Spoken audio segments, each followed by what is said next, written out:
भगवत गीता के 18वें अध्याय में हम लोग यात्रा कर रहे हैं। पिछली बार श्री कृष्ण ने बुद्धि का विभाजन जो हो सकता है 3 तलों पर उसको समझाया और फिर बुद्धि के साथ ही जो सर्वाधिक महत्वपूर्ण चीज आती है जीवन में वो होती है धृति। और धृति का अर्थ होता है धारण करने की क्षमता, capacity to imbibe, absorb, adopt. तो आज वो वहीं से प्रारंभ करेंगे। श्री कृष्ण कहते हैं, हे पार्थ, जिस अव्यभिचारिणी धारण शक्ति से मनुष्य ध्यान योग के द्वारा मन, प्राण और इंद्रियों की क्रियाओं को धारण करता है, वो धृति सात्विकी है। धारण करने की क्षमता उसका एक मनोवैज्ञानिक स्पष्टीकरण, मनोवैज्ञानिक एक्सप्रेशन श्री कृष्ण यहां पर कर रहे हैं और सुंदर शब्द वो उपयोग करते हैं, अव्यभिचारिणी धारणा शक्ति। व्यभिचार हम किसको कहते हैं? श्री कृष्ण ने देखा जाए तो व्यभिचार का व्यापक अर्थ भी यहां पर हमारे लिए खोला है, वो पर्सपेक्टिव भी खोला है। आमतौर से लोग तमाम लोगों से जो संबंध रखेंगे उनको हम व्यभिचारी कहेंगे।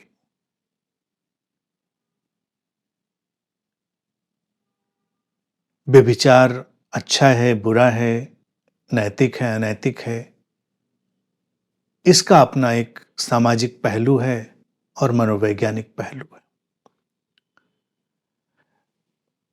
व्यक्ति के लिए लेकिन इनका महत्व क्या होगा कि अगर संबंधों में भी निष्ठा ना हो तो संबंध भी तो फिर पुष्पित पल्लवित नहीं होते, उन संबंधों में भी तो खिलावट नहीं होती फिर। और व्यभिचार को जब अन्य तलों पर हम डालेंगे तो श्री कृष्ण की ये दृष्टि यहां पर स्पष्ट हो जाएगी कि जब कहीं भी व्यक्ति टिके नहीं, भागता रहे, तो वो मन भी कहा जाएगा व्यभिचारी मन। अव्यभिचारी मन क्या होगा? फोकस्ड होगा, केंद्रित होगा। धारणा शक्ति पर जब ये व्यभिचारिणी और अव्यभिचारिणी का पहलू हम देखेंगे तो हम बहुत कुछ धारण करते हैं जीवन में और कभी-कभी ऐसा हो सकता है कि हम टिकते ही नहीं किसी भी चीज को धारण करने में, इधर से उधर, उधर से इधर कूदते रहते। मनुष्य के मन की ये प्रवृत्ति है। श्री कृष्ण देखो निंदा नहीं कर रहे हैं, वो ये नहीं बता रहे कि ये बहुत गलत है, ये बहुत सही है। श्री कृष्ण उसको 3 में विभाजित कर देंगे और वो ये बताएंगे कि ऐसे 3 तरह के ही लोग होंगे, 3 तरह के मन होंगे। अब होंगे तो होंगे, उनका क्या कर सकते हैं? हमको उनके अनुसार ही जीवन में आगे चलना होगा, समझना होगा। हम ये नहीं कह सकते कि ये होना चाहिए, वो नहीं होना चाहिए, या ऐसा है और वैसा क्यों नहीं है। प्राथमिक तो हमें समझना है कि जो है वो क्या है।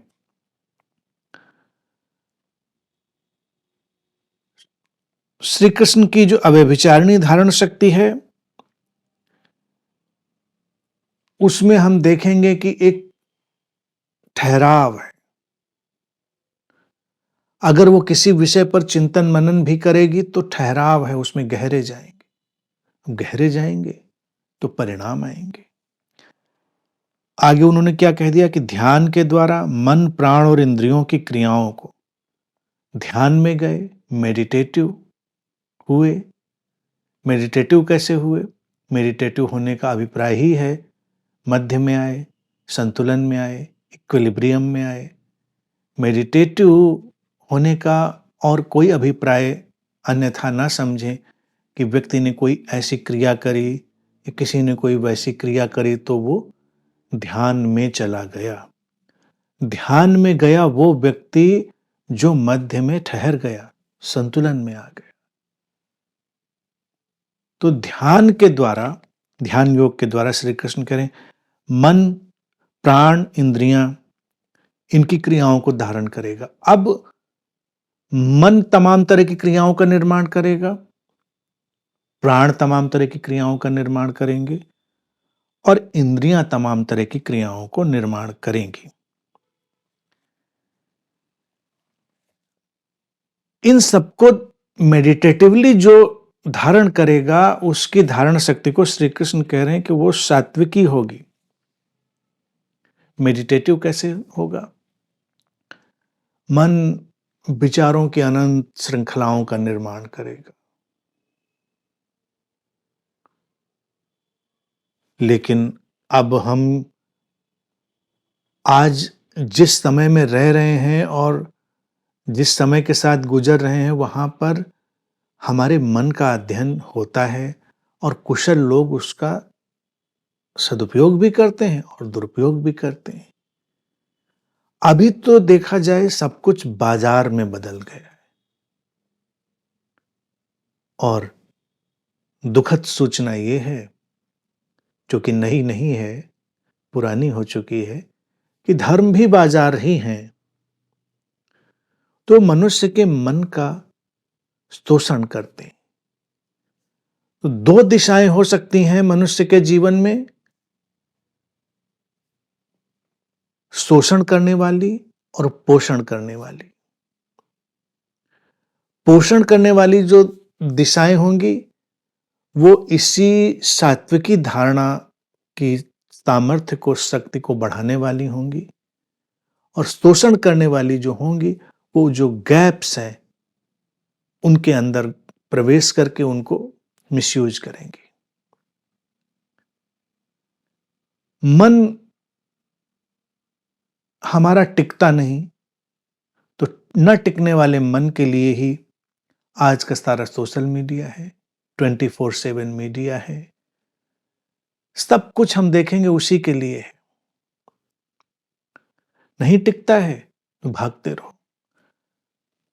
ये आश्चर्य की बात नहीं है कि आज हम जो ये शॉर्ट्स और रील के जगत में आ गए हैं, 1 मिनट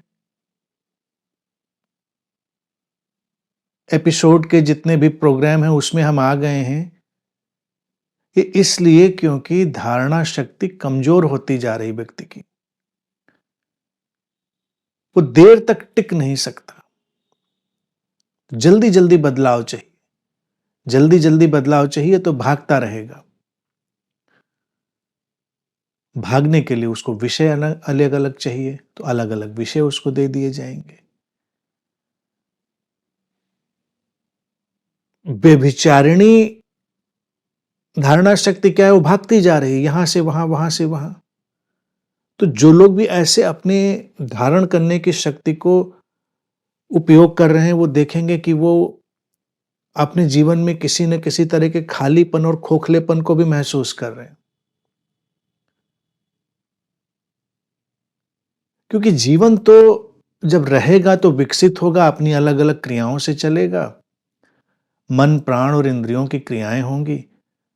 श्री कृष्ण कहते हैं उसमें मेडिटेटिवनेस आए, ध्यान पूर्णता आए।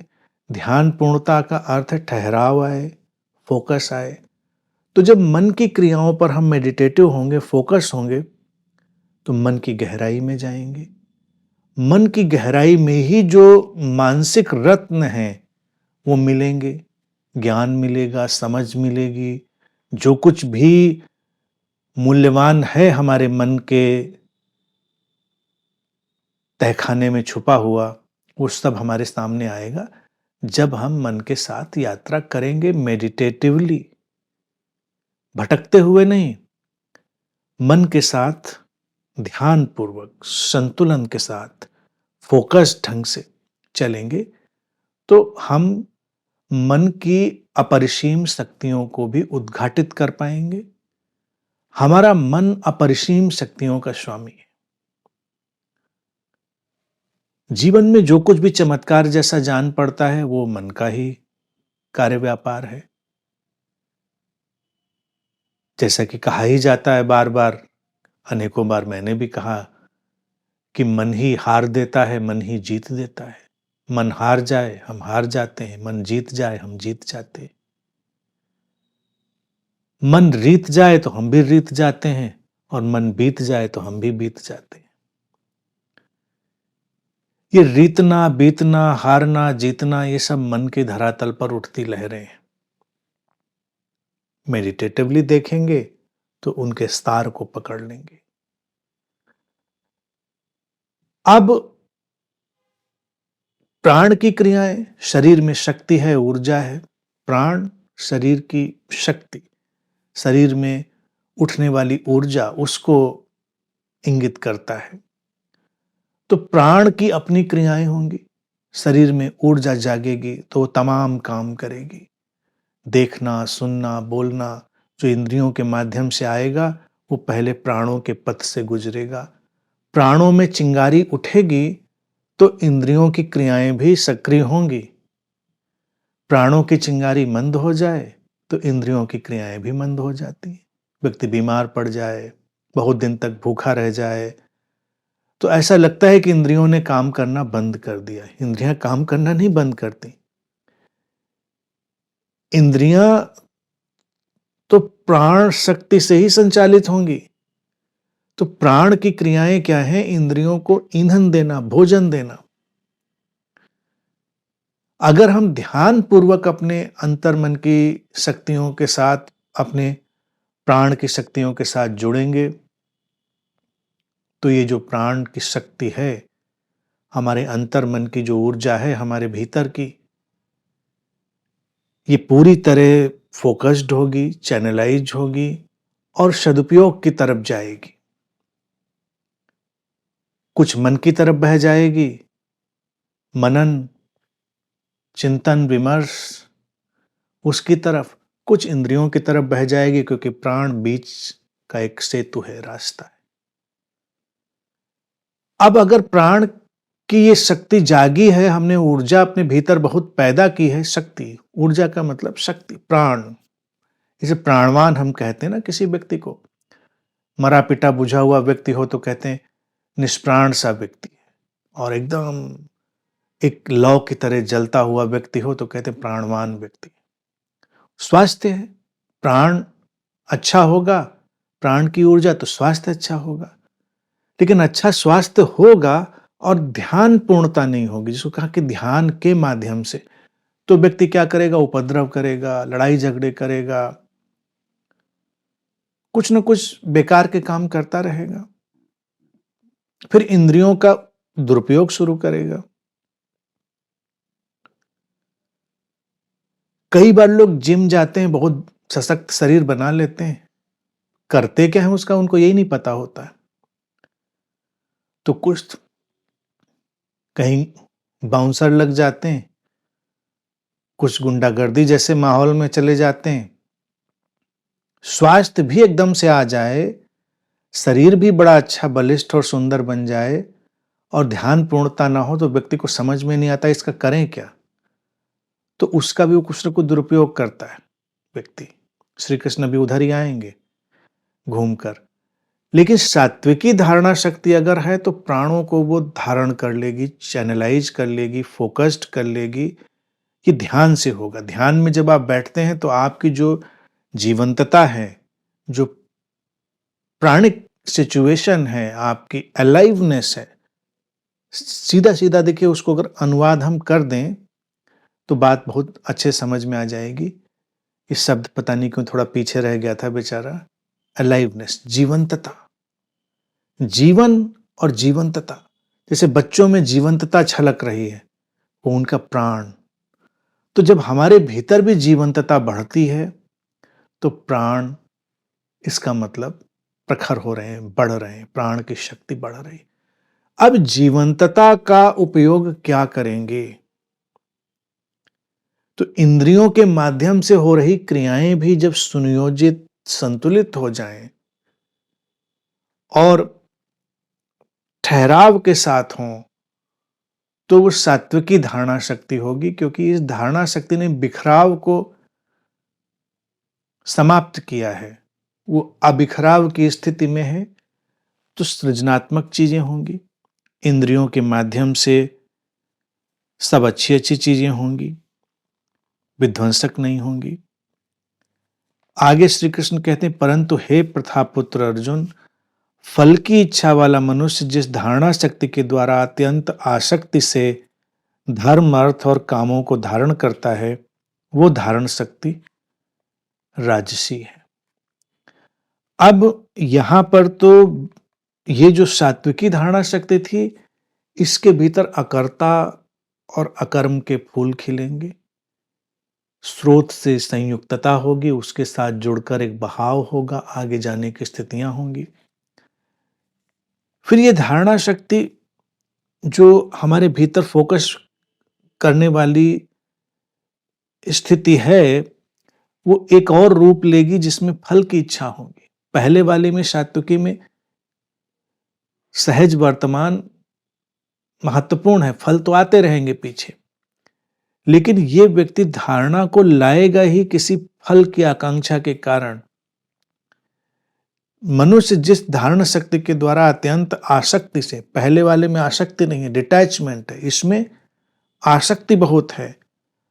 अब इस आसक्ति से वो धर्म साधे, अर्थ साधे, काम साधे, कुछ भी साधे, वो धारण शक्ति राजसी है, क्योंकि कुछ फल चाहिए और कुछ आसक्ति चाहिए।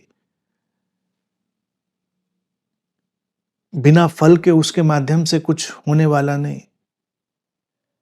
प्रेम बिना फल के भी हो सकता है, प्रेम है, लेकिन एक प्रेम फल की आकांक्षा से होगा कि मिलेगा क्या, इससे मिलेगा क्या हमको। एक शांति स्वयंभू हो सकती है कि हम शांति में हैं और शांति ही हमारे लिए अमृत है, और फिर एक शांति फलाकांक्षा के साथ हो जाएगी कि हम शांति को साधते तो हैं, लेकिन शांति को साधने से मिलेगा क्या? हम शांत हो जाएंगे मान लो, तो क्या मिलेगा हमको? फल उसमें प्रमुखता लेने लगेंगे। पहले सात्विकी धारणा शक्ति के माध्यम से कोई धर्म में भी जाएगा तो वो धर्म नहीं, धर्म का सार होगा, वो विशुद्ध धार्मिकता होगी, प्योर रिलीजियसनेस होगी, एसेंस होगा।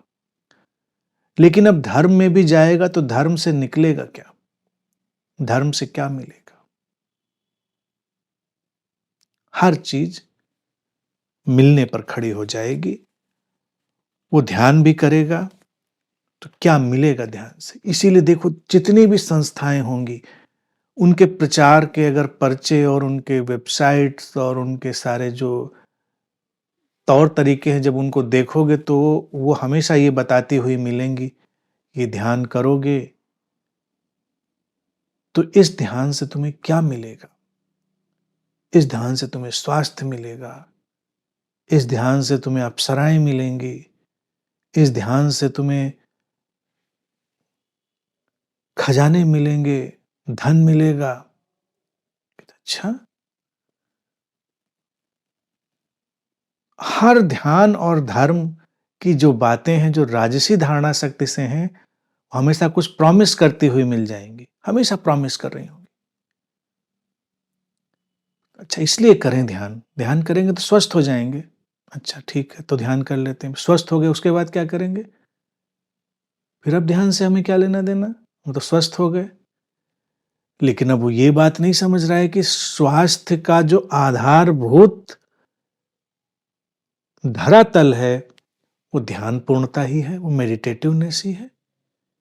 तो मेडिटेटिवनेस रिजल्ट ओरिएंटेड हम क्यों बनाएंगे? लेकिन सारे ध्यान, फिर धर्मों ने उसमें चालाकियां और करी, तो कहते हैं सिद्धियां मिलेंगी। सिद्धियों में भी मैं देखता हूं कि अप्सराओं वगैरह में लोग ज़्यादा इंटरेस्टेड रहते हैं। बहुत ध्यान करने के बाद वो विश्वामित्र हो जाते हैं तो बड़े निराश होते हैं, सोचते हैं कि लो इतना ध्यान कर लिया, अप्सराएँ नज़र नहीं आती। तो ज़्यादातर लोगों का ध्यान इसी में लगा रहता है। राजसी ध्यान हो गया उनका। धर्म, अर्थ, तो अब देखो क्या हो रहा है? धर्म से भी व्यक्ति अप्सराएँ खोज रहा है, अर्थ, धन, उससे भी अप्सराएँ खोज रहा है और काम से तो अप्सराएँ खोज ही रहा है। बहुत धन आ जाए तो हम भी अपना फैशन कैलेंडर शूट कराएँगे। ऐसी आकांक्षाएँ व्यक्ति के भीतर आती हैं कि धन आए हमारे पास खूब, तो अपना फैशन कैलेंडर शूट हो जाए। काम की भावना तो कामनाओं में तो वो रहना ही रहना है और धर्म में भी सब है। तो ये प्रॉमिसेस फल की इच्छा वाली हैं, तो आसक्त बनाती। इसीलिए जो धर्मों में भी मारा-मारी है, आसक्ति है, वो सब इसीलिए क्योंकि उनकी अपनी फलाकांक्षाएँ बहुत सारी विचित्र-विचित्र सी हैं। धारण शक्ति का वो भी उपयोग कर रहे हैं, लेकिन अब ये धारणा शक्ति कॉम्प्लिकेटेड होने लगी है और प्रदूषित होने लगी, जटिल होने लगी। ये टाइप राजसी हो गया। राजसी को हमेशा ये समझें कि राजसी एक्टिविटी ओरिएंटेड, रिजल्ट ओरिएंटेड चीज होती है। और आगे कहते हैं श्री कृष्ण, हे पार्थ, दुष्ट बुद्धि वाला मनुष्य जिस धारण शक्ति के द्वारा निद्रा, भय, चिंता और दुख को तथा उन्मत्तता को भी नहीं छोड़ता, अर्थात धारण किए रहता है, वो धारण शक्ति तामसी है। अब ये जो धारण शक्ति तामसी श्री कृष्ण ने कह दी है, इसको देखेंगे तो हैरान रह जाएंगे कि समाज में क्या इसकी बड़ी प्रचुरता नहीं है, बहुत बहुलता नहीं है, चारों तरफ हमको नहीं दिखाई देती। और श्री कृष्ण ने यहां पर शब्द थोड़ा कठोर उपयोग कर दिया कि दुष्ट बुद्धि वाला मनुष्य। दुष्ट बुद्धि वाला मनुष्य, दुष्ट कौन है? स्वयं परेशान हो और दूसरों को परेशान करे, उसी को तो दुष्ट कहेंगे। कहेंगे बहुत दुष्ट व्यक्ति है। दुष्टता किस बात में होती है? दुष्टता होती है परेशान करने में। सात्विकता किस बात में है? जियो और जीने दो, सहज नदी जैसे बहो। तो सात्विक जीवन दृष्टि हो गई। राजसिक जीवन दृष्टि हो गई, नहीं जीना तो मुझे ही है और मेरे जीने में तुम्हारे जीने का जितना लाभ है उतना हम तुमको भी जीने देते हैं। लाभ पहले मेरा हो तो तुम भी जियो, पहले मुझे फायदा दो तो इंसेंटिव तुमको भी दे देंगे। पहले मेरा टर्नओवर तुम इतना लेकर आओ, फिर तुमको हम फॉरेन ट्रिप्स दे देंगे, तुमको इंसेंटिव दे देंगे, तुम्हारा कुछ और पैकेज बढ़ा देंगे। तो राजसी जो टेंडेंसी है वो ऐसे काम करेगी। वो जिएगा अपने लिए और जीने देगा तब जब अपने जीने के लिए दूसरों का जीना जरूरी लगता हो। और सात्विक जीवन दृष्टि क्या होगी? वो जिएगा सहज बेशर्त और जीने देगा सहज और बेशर्त। ये विभाजन हो गया। श्री कृष्ण ने नहीं किया, लेकिन हमको ये भी विभाजन देख लेना चाहिए। और तामसिक वाला क्या है कि न जिएंगे न जीने देंगे। तो अब ये तामसिक वाले लोगों को जरा अपने चारों तरफ देखना शुरू करेंगे और आप चौंक जाएंगे कि हर घर परिवार में एक आध व्यक्ति मिल जाएगा। कई तो पूरे के पूरे परिवार ही इस कैटेगरी में पड़ जाएंगे। और अगर किसी परिवार में एक भी व्यक्ति ऐसा ना मिले तो आज तुरंत लाइव खत्म होने के बाद जाइएगा और धुआंधार पार्टी करिएगा, खुश रहिएगा, कुछ सेलिब्रेट करिएगा कि कम से कम मेरा परिवार बच गया, यहां ऐसा व्यक्ति नहीं मिला मुझको। दुष्ट बुद्धि कोई निंदात्मक शब्द नहीं है। दुष्ट बुद्धि यही है कि न जिएंगे न जीने देंगे। और उसमें धारण शक्ति का उपयोग कैसे करेगा? निद्रा को धारण किया तो छोड़ेगा नहीं, भय को धारण किया तो छोड़ेगा नहीं, चिंता को धारण किया तो छोड़ेगा नहीं, दुख को धारण किया तो छोड़ेगा नहीं, उन्मत्तता, विक्षिप्तता, एबनॉर्मेलिटी, न्यूरोटिक कंडीशंस, इनको धारण किया तो छोड़ेगा नहीं, बिल्कुल छोड़ेगा नहीं। वो धारण शक्ति तामसी है, श्री कृष्ण कह रहे हैं। और कितना मनोवैज्ञानिक डिस्क्रिप्शन इतनी स्पष्टता से श्री कृष्ण ने कह दिया। अब कमाल है, लोगों को कहो कि इतनी चिंता मत करो। कई लोगों का यही काम होता है, लोगों की चिंताएं छुड़वा रहे हैं, लेकिन उनको पता नहीं कि ये दुष्ट बुद्धि वाला व्यक्ति है, तामसी धारणा शक्ति वाला व्यक्ति छोड़ेगा ही नहीं, छोड़ छोड़ कर पकड़ेगा। कई लोग ऐसे मिल जाएंगे हर घर परिवार में कमोबेश। अभी इतनी देर बोलते बोलते मैं निगाह दौड़ाने की कोशिश कर रहा हूं, मुझे कोई परिवार फिलहाल दिखाई नहीं दे रहा जिसमें ऐसा एक भी व्यक्ति ना हो। तो होमवर्क इसीलिए छोड़ दिया कि अगर आपको मिल जाए तो आप बहुत सौभाग्यशाली सेलिब्रेट करिए। चिंता, वो दिन भर चिंता में लीन रहने की कोशिश करेगा और उसको आप लाख समझ दे दीजिए, उसने चिंता को धारण कर लिया है, नहीं छोड़ेगा। भय को धारण कर लिया, आप सबको साफ साफ समझा दीजिए, उसके सामने सारी चीजें स्पष्ट कर दीजिए कि भय की कोई वजह नहीं।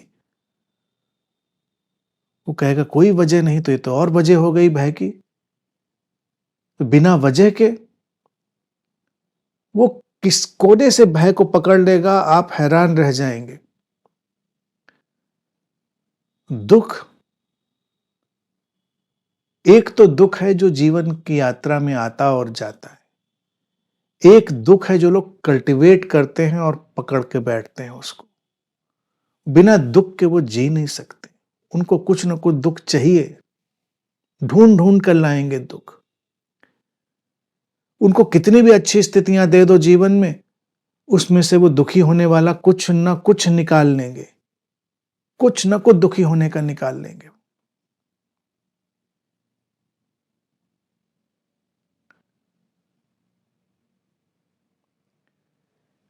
एक बार एक मेरे मित्र थे, आर्थिक तंगी से गुजर रहे थे, तो मेरे पास आए, मैंने उनको समझाया, हमने कहा थोड़ा ऐसे ऐसे फोकस्ड करो, थोड़ा एक्सपेरिमेंट करो और थोड़ी चीजें ठीक करो तो बेहतर हो जाएंगी। उन्होंने कुछ समझा और सचमुच में प्रयास किए, परिश्रम किया।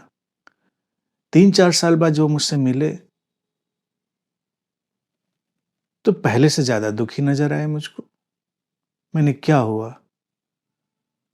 बहुत परेशानियां बढ़ गई? नहीं नहीं, उन्होंने कहा आपने जैसा कहा था मैंने वैसे किया और काफी सफलता मिली, अब तो धन भी काफी आ गया है। हमने कहा फिर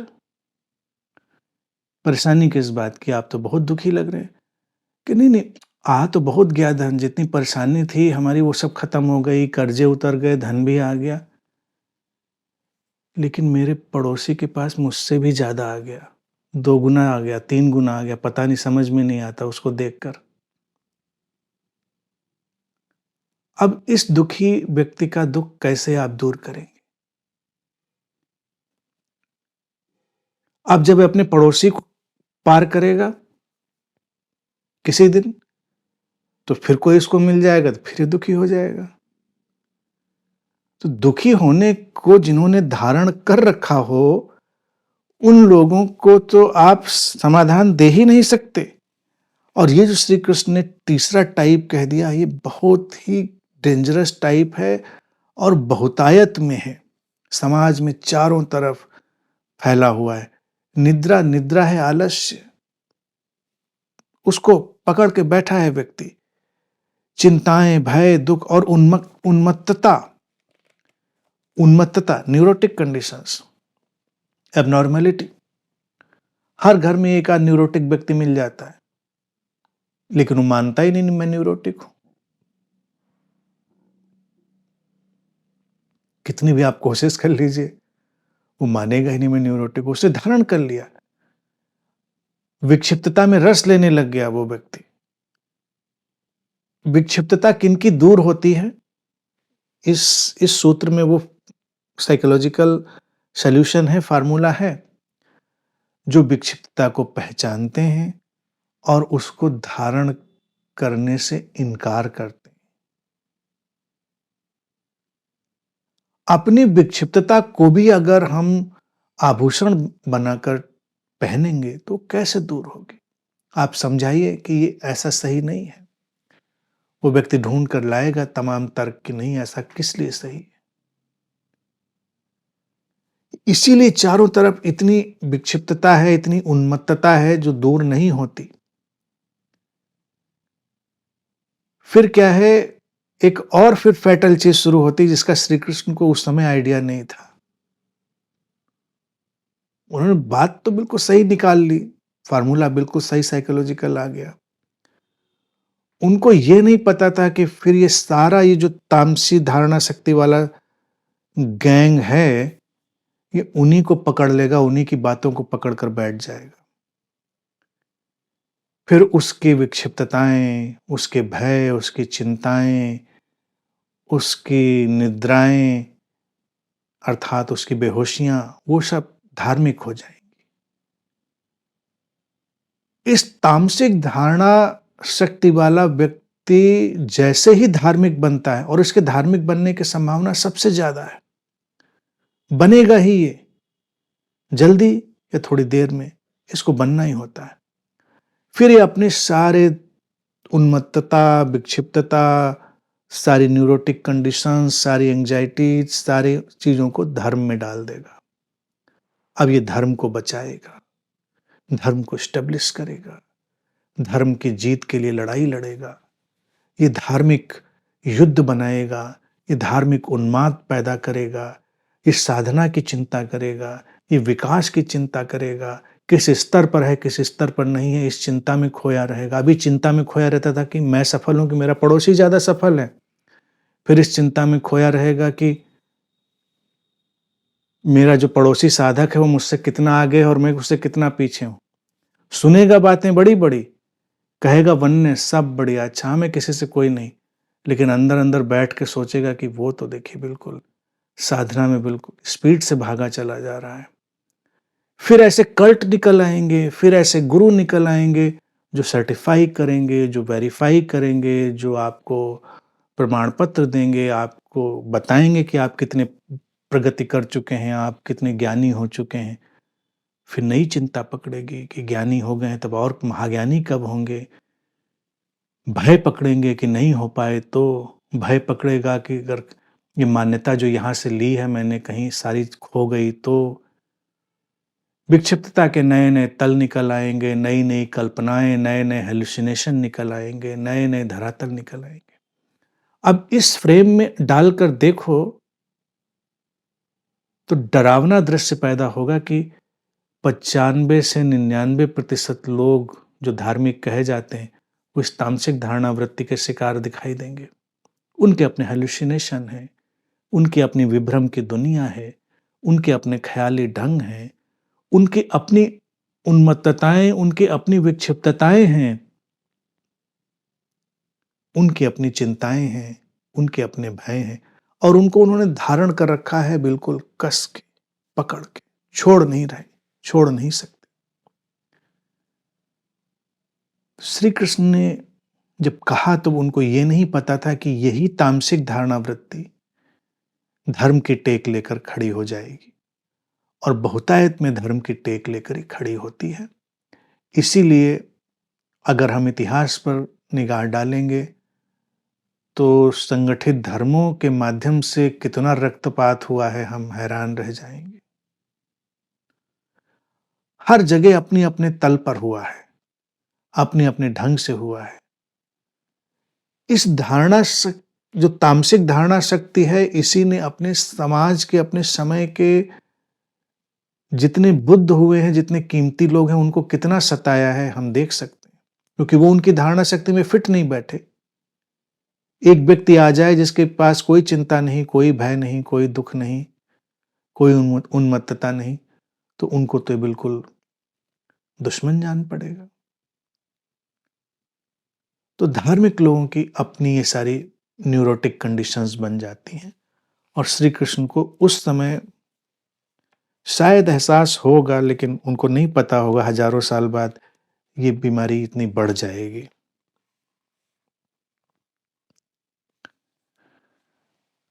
आगे श्री कृष्ण कहते हैं, हे भरत श्रेष्ठ, अब 3 प्रकार के सुख को भी तू मुझसे सुन।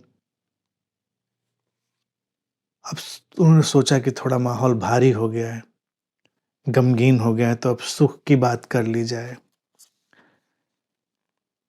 जिस सुख में साधक मनुष्य भजन, ध्यान और सेवा आदि के अभ्यास से रमण करता है और जिससे दुखों के अंत को प्राप्त हो जाता है, जो ऐसा सुख है वो आरंभ काल में यद्यपि विष के तुल्य प्रतीत होता है, परंतु परिणाम में अमृत के तुल्य है।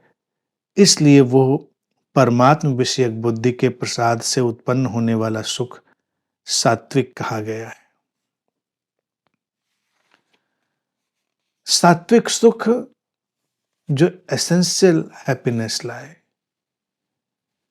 और इन्होंने जो फार्मूला दिया श्री कृष्ण ने वो बहुत रोचक है और बड़ा ही अच्छा है, साइकोलॉजिकल है और हमेशा एप्लीकेबल है, फॉरएवर एप्लीकेबल है कि जब आप सात्विक सुख की तरफ जा रहे होंगे तो वो आरंभ काल में, बिगनिंग में विष के तुल्य प्रतीत होते हैं।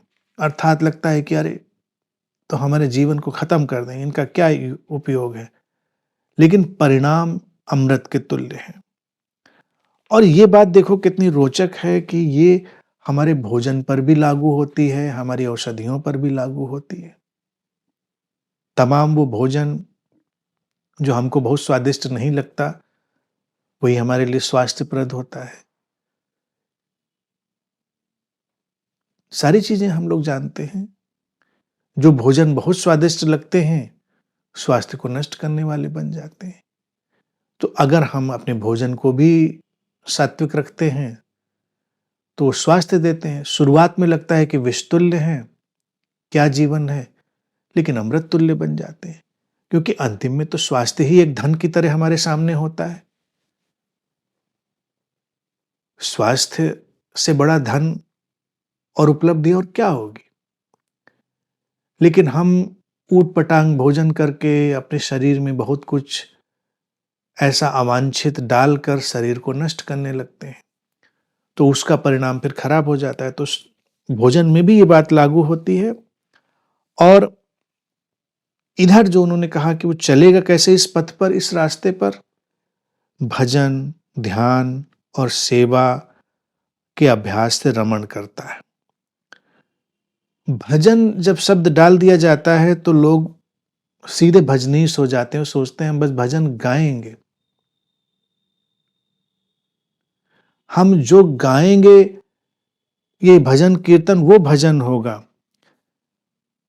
ध्यान के साथ जब भजन को डाला जाता है तो हमेशा ध्यान रखें कि हमारा चित्त, हमारा मन जो अविभाजित होने की तरफ बढ़ने लगता है, वो मन भजन की तरफ बढ़ने लगता है। और जो मन विभाजित होने की तरफ, टूट टूट कर बिखर रहा है चारों तरफ, वो भजन से दूर हो रहा है। तो अगर हम कहें कि मेरे जीवन में भजन प्रवेश कर रहा है, तो हमारे मन के बिखरे टुकड़े इकट्ठे हो रहे हैं। हमारे मन के बिखरे टुकड़े अब इकट्ठे हो रहे हैं, तो हमारे भीतर भजन है। और जब मन के बिखरे टुकड़े इकट्ठे होंगे तो तमाम तरह की सृजनात्मकताएं आएंगी, तमाम तरह के जीवन में सौंदर्य आएंगे, तमाम तरह की ऐसी सुंदर अभिव्यक्तियां होंगी, जिसमें सृजनात्मकता में गीत भी हो सकते हैं, गायन भी हो सकते हैं, नृत्य भी हो सकते हैं, कुछ भी हो सकता है। हम कभी नृत्य क्यों करते हैं, कभी देखें अचानक हमारे भीतर से नृत्य क्यों उठता है। एक नृत्य है परफॉर्मेंस की तरह, और एक नृत्य है कि हमारे भीतर जैसे कुछ इंटीग्रेट हो जाता है, जोड़ पैदा हो जाता है, एक लय आ जाती है, नृत्य उठ जाता है। कभी हम कुछ गुनगुना उठते हैं, इसलिए नहीं कि हम बहुत गाना सीख रहे हैं, हमको गाना का परफॉर्मेंस देनी है कहीं पर। हमारे भीतर कुछ जुड़ा, कुछ इंटीग्रेट हुआ, तो गीत भी फूट पड़ते हैं। लेकिन मुख्य रूप से भजन है मन की अविभाजित दिशा में यात्रा। और ध्यान तो हम जानते ही हैं, पूरी तरह संतुलन में आ जाने का ढंग। भजन हो गया, ध्यान हो गया, सेवा। सेवा का अर्थ नहीं कि जाओ सर्दियों में कंबल बाँटो, जाओ तुम किसी के पैर दबाओ, गुरु की लंगोटी धुलो और ये सब जो सेवा, सेवा का अर्थ है जीवन के साथ खड़े होना। जीवन जहाँ-जहाँ विकसित हो रहा हो, उसे विकसित होने में सहयोग देना। जीवन के विकास में बाधा न डालना सबसे बड़ी सेवा है। एक बार एक जगह पर सड़क चौड़ी हो रही थी। सच्ची घटना है। और सड़क के किनारे बहुत सारे वृक्ष थे।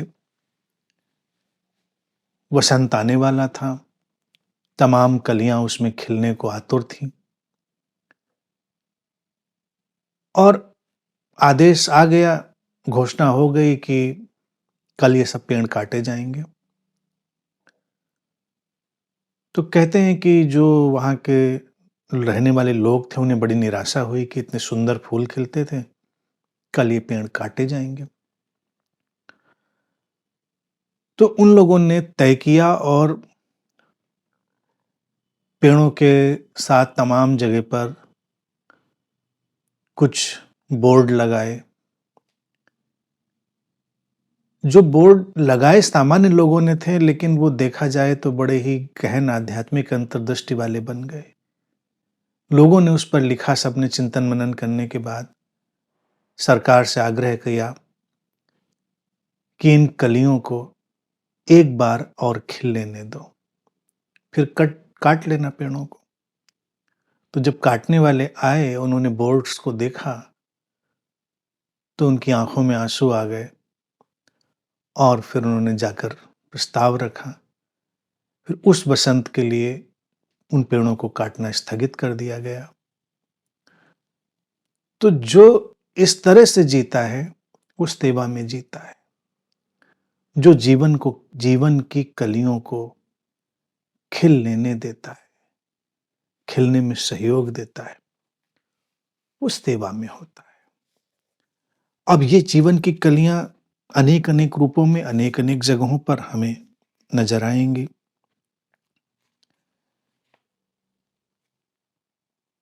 इसीलिए लिखा है कि और जिससे दुखों के अंत को प्राप्त हो जाता है। फिर दुख तो गिरेंगे ही। दुख क्यों नहीं गिरेंगे? जिसके जीवन में ये बात प्रवेश कर जाए कि मैं भी खिलूं और दूसरे भी खिलें, हम अपने खिलने में सहयोगी हों और दूसरों के खिलने में भी सहयोगी हों, सबसे बड़ी सेवा में लग गया।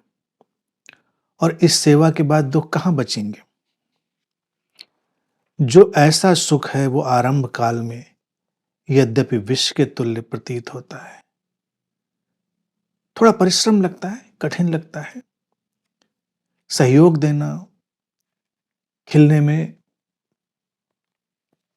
किसी को सहायता देना, यहां तक एक बीज भी बो तो भी तो कष्टप्रद होता है।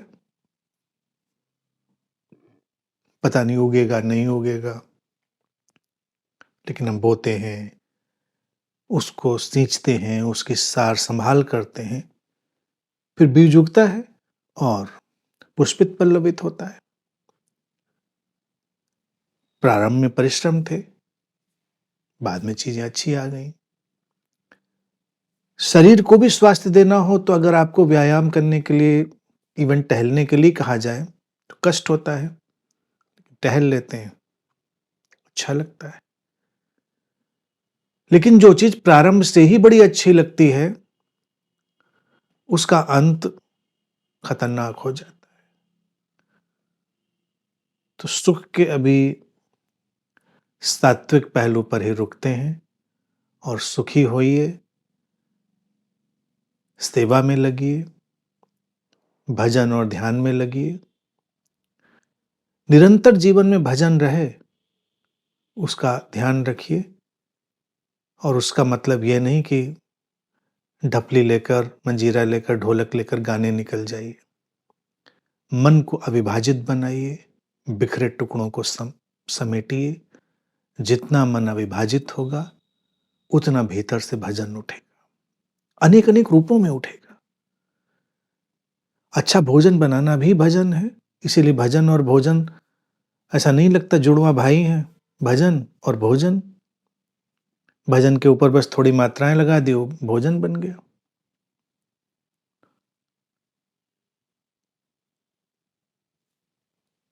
अच्छे वस्त्र पहनना भी भजन है, मुस्कुरा देना भी भजन है, बढ़कर किसी का हाथ थाम लेना भी भजन है। भजन के अनेक रूप हैं, लेकिन वो तब आएंगे जब अविभाजित मन की दिशा में जाएंगे। ध्यान में जाइए, जीवंतता से जुड़िए, जीवन की धारा को अबाधित बहने दीजिए, वो ध्यान होगा। सेवा, जियो और जीने दो का सार सेवा है, खिलो और खिलने दो का सार सेवा है, सेवा में रहिए। दुख फिर धीरे धीरे करके बर्फ की तरह पिघल जाएंगे। ये सारी चीजें एक आंच की तरह काम करेंगी और दुखों की बर्फ धीरे धीरे पिघल कर बह जाएगी। फिर जो बचेगा वो सात्विक सुख होगा, सात्विक सुख होगा। जो आएगा तो जाएगा नहीं। लगेगा कि अब जा रहा है, लेकिन जाएगा नहीं।